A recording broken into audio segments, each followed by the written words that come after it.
The first thing the Alpha King did on our wedding night was lock the door. Not gently. Not ceremonially.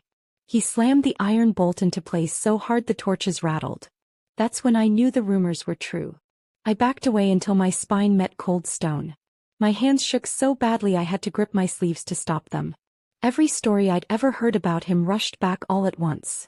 Villages burned, kings executed, brides discarded when they bored him. Alpha King Aldrich of the North. The monster my father sold me to in exchange for peace. He turned slowly, his shadow stretching across the chamber like a living thing. And then he said something I didn't expect.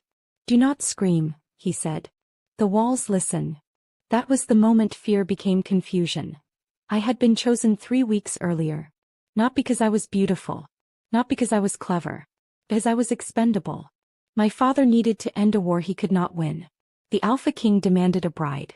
And I, third daughter, no title, no inheritance, was handed over like a signed document.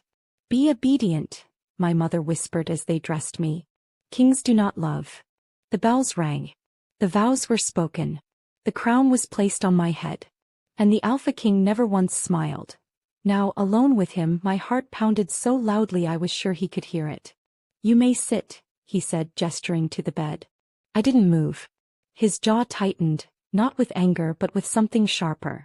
"You think this night is for pleasure," he said. "It is not." "Then why lock the door?" I demanded. "So you don't run," he said calmly. "And so they don't come in." My breath caught. "Who?"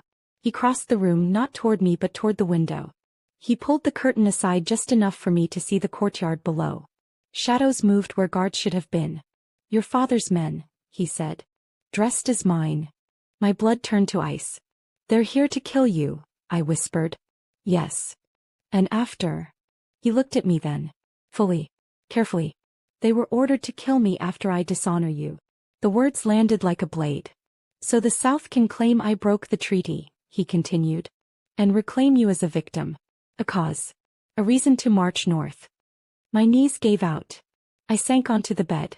"You knew," I said. "You married me knowing this." "Yes." "Then why am I still alive?" For the first time his voice softened.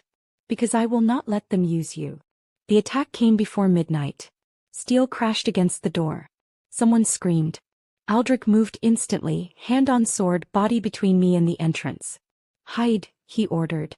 I didn't. I watched him fight like the legend said he did, fast, ruthless, precise. But every movement was angled to keep them away from me. When the last man fell, the room was silent except for my shaking breath. Aldrich wiped blood from his blade. "They will say I hurt you," he said. "Tomorrow." "What will you say?" "I will let them." The next morning I was dragged from the chamber in chains. The court gasped. Nobles whispered. Someone laughed. Aldrich sat on the throne, cold and distant. "This woman," he declared, "is no queen of mine." The words hurt more than I expected. "She is my prisoner." They cheered. Only I felt the key press into my palm as he passed. Days turned into weeks. I remained in the dungeon, visible, humiliated, watched. And every night Aldrich came. Not as a king. As a conspirator. "They're waiting for you to break," he told me. "When you beg they'll move." "Move how?" "Public execution," he said. "Or public rescue. Either way you die." "What choice do I have?" He studied me. "Learn." So he taught me. Politics. Power. Lies. Why fear was louder than truth. Why obedience was the most dangerous thing a ruler could encourage.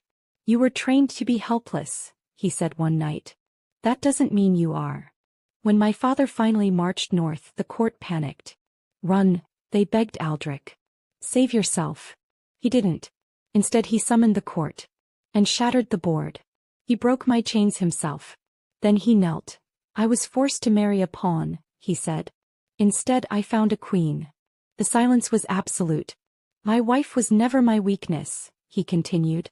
"She was my shield." My father's army never reached the gates. They surrendered before dawn. When it was over, Aldrich gave me what no one else ever had. Freedom. "You owe me nothing," he said. "Leave." I looked at the kingdom that had watched me suffer. "Learn. Rise." "I was forced to marry the Alpha King," I said slowly.